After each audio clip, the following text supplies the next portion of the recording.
उनसे 80,000 रुपये लिए थे, 80 के 95 दिए। फिर वो होपलेस करते रहे, उसको बार बार ट्रेस करते रहे, दबाव बनाते रहे, दारू के लिए पैसे लेते रहे। तो जैसे मैं वीडियो कॉल करके देखता हूँ तो सर उन्होंने क्या है, पंखी की कपड़ा लटकाया हुआ था, और जैसे मैंने कपड़ा देखा तो मैं घर से सर भगना स्टार्ट कर दिया।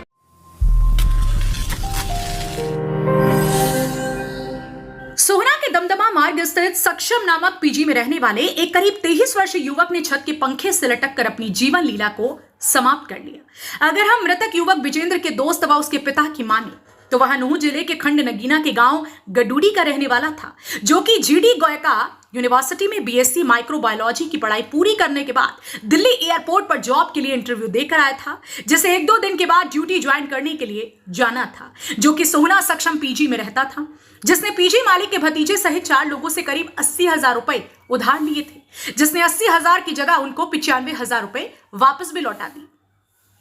लेकिन 2-4 दिन के बाद वह अपने रुपयों को 2 गुना बताकर उसे टॉर्चर करते थे, जिनसे परेशान होकर पहले तो मृतक ने एक सुसाइड नोट लिखा और फिर अपने दोस्त तस्लीम को फोन करके सारी जानकारी दी।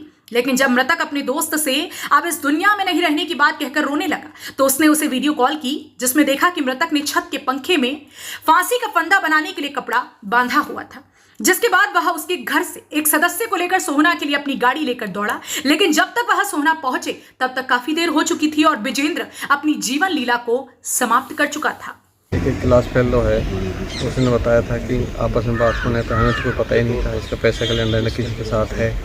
तो बता रहे हैं 2 हमारे गांव के बच्चे थे, हमारे पड़ोसी रहे हैं, ताऊ के लड़के एक लड़के हैं, इनको नाम का है, एक धर्मा नाम का है। ये कोई योगेश सोना से उनसे 80,000 रुपये लिए थे, 80 के 95 दिए। फिर वो होपलेस करते रहे, उसको बार बार ट्रेस करते रहे, दबाव बनाते रहे, दारू के लिए पैसे लेते रहे और इनको काफ़ी टॉर्चर करते रहे। और फिर भी वो बता रहे थे कि अभी 45,000 और हैं। तो उसमें ज़्यादा टॉर्चर होने के बाद में हमें इसने बताया नहीं था जी कैसे वो पैसे का मामला है। उसके बाद ये हुआ कि ये कमरा लॉट होना था, इसकी एयरपोर्ट पे जॉब लगी थी, तो वहाँ एयरपोर्ट पे 2-4 दिन दिल्ली था कमरा होना अलॉट इसको, इस वजह से ये सोना ठहर गया अपने यार दोस्त के पास।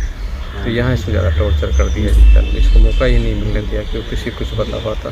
लास्ट में एक इसका फ्रेंड है नगीने का, उसको इसने बताया। बेटे का नाम था जी विजेंद्र कुमार, जीडी गोयका से बीएससी की थी, नोएडा से फिर डिग्री करके आया था, मास्टर डिग्री जो होती है लैब की इसकी अपने मेडिकल लाइन से। अच्छा, उसके बाद में एयरपोर्ट पर इसकी जॉब लगी थी, ज्वाइनिंग के लिए आए थे। तो क्या कार्रवाई चाहते हैं फिलहाल? क्या कर रहे इंसान, अभी ये कि इंसान के नाते जो इंसाफ है वो मिलना चाहिए, ऐसा नहीं होना चाहिए किसी के साथ जैसा इनको टॉर्चर करके किया गया। विजेंद्र कुमार मेरा दोस्त है, जो कि नगीना का रहने वाला है और जीडी गोयका यूनिवर्सिटी में वो पढ़ता है। उसकी बीएससी माइक्रोबायोलॉजी भी कंप्लीट हुई है सर, और वो कंटिन्यू स्टडी कर रहा है यहीं से।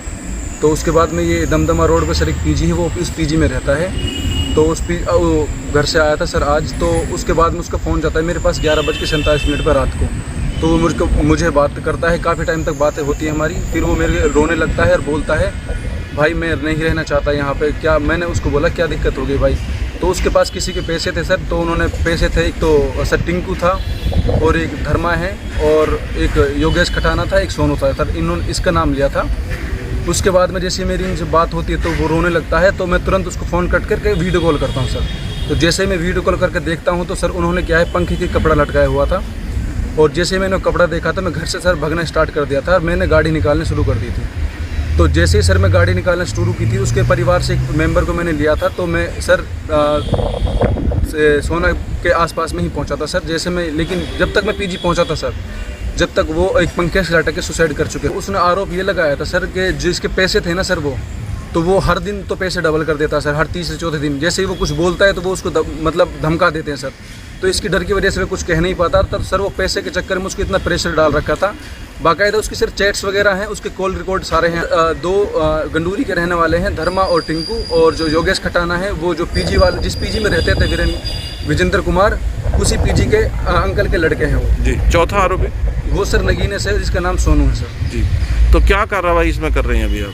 सर हमारी कार्रवाई ये है कि जो इसमें प्रेशर डाला गया है उसके ऊपर और उसकी वजह से उन्होंने सुसाइड किया है सर, इस पर सख्त सर कार्रवाई की जाए। विजेंद्र द्वारा फांसी के फंदे पर लटक कर की गई आत्महत्या की जानकारी सोहना सिटी थाना पुलिस को दी गई। सूचना मिलने के बाद मौके पर पहुंची पुलिस ने मृतक विजेंद्र के पास मिले सुसाइड नोट को कब्जे में लेते हुए शव को फांसी के फंदे से उतारने के बाद पोस्टमार्टम के लिए सोहना के नागरिक अस्पताल पहुंचाया, जहां से शव का पोस्टमार्टम कराने के बाद परिजनों के हवाले करते हुए पुलिस ने इस मामले की आगामी जांच शुरू कर दी है। लेकिन देखना इस बात का होगा कि पुलिस जांच के दौरान मामले की असल सच्चाई क्या सामने आती है और पुलिस द्वारा क्या कार्रवाई अमल में लाई जाती है। हरियाणा वरदान के लिए सोहना से संवाददाता विशाल राघव की रिपोर्ट। देश व प्रदेश की खबरों को सबसे पहले देखने के लिए हरियाणा वरदान चैनल को सब्सक्राइब करें, लाइक करें व शेयर करें।